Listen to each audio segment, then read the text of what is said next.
Growing up, I remember how you could take any situation, make a joke, and all would be better. How when mom would be so mad at you, you could just sit there, say one word, and all of us would be dying laughing. Dad, I can never express how much I appreciate how you taught me to stay strong, no matter how hard the situation. You showed me that I don't need the approval of people, and to be careful to trust. You always pushed me to strive for greatness. No matter what was going on inside, you rarely burdened others with your problems, and you've taught me to do the same. Thank you for giving me an affinity for cars and an idea of what I'm doing. You've taught me to laugh off embarrassing situations and not take them to heart. I remember when I was little chuppa chuppa cheeks, you would constantly tease me, and my little pity pat heart would often take things so personally.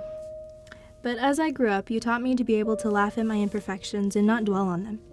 Thank you for teaching me to be proud of my ancestry and not reject the opening that God has given me to witness to my family. I know you wanted a boy, and I'm sorry that I wasn't, but thank you for loving your tomboy daughter. I know you are a person of very few, if any, words, so I will just leave it at iyo tanchala ate, pelamaya, ndoksha kewachi kinkte.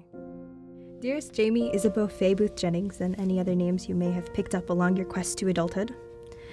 I remember many of our adolescent days of sibling rivalry and fights for personal space in the close living arrangements, as well as the arguments we often found ourselves in, like how I should wear my hair, or how I should be more ladylike, or what I should wear, or how at the prime age of 9 I needed a man in my life, whom, of course, you would choose, and chose to be Josiah Marks.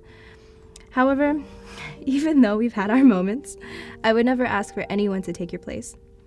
Jamie, I see so much potential in you. God has given you so many gifts. You just need to let go and let Him take the reins. Never let anyone tell you that you have no value. You are of infinite value to both God and me. This flower is a symbol of my love for you, and though it may die, the sisterly love that we share will continue throughout eternity. Love you, sis. Sabina. Friendship is like an anchor. It keeps you firm even through the roughest storms of life. Thank you for being my anchor. Although much has changed over the years, it still amazes me that our friendship only grows stronger. I remember times feeling low and discouraged, and you would take time for me. You really showed me a lot of what the character of God must be like. We both have a lot of growing still to do, but I have faith that we will continue throughout eternity. When we were kids, I remember how you would tell me about your life ambitions and goals, not just what you wanted to do, but what you were going to do. I always admired your drive and purpose. I remember when we were like 5, the promise that we made to each other.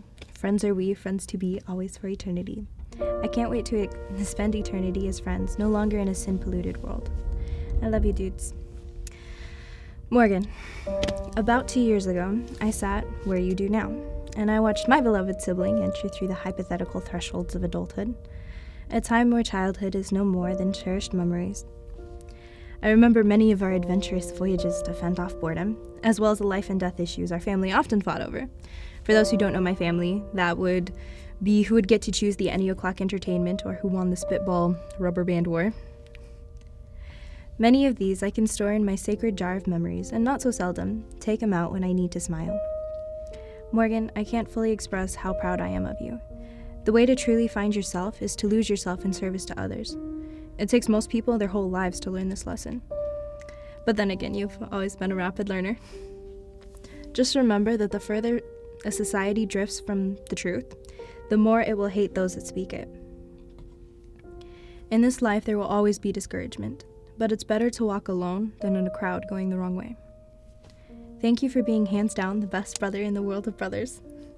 And, no worry, I still have your 170-page list of requirements for any poor sap who would even ponder of wooing me into their romantic snares. For you, the only advice I can offer is don't let people walk in your mind and heart with their dirty feet. Te amo, mi hermano. Suati ka kunma.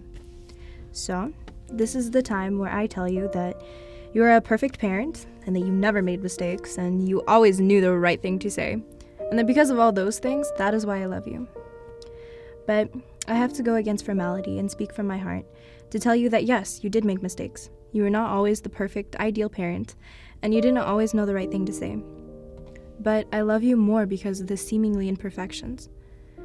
I love you because no matter what, you always put your family above everything, even your own well-being.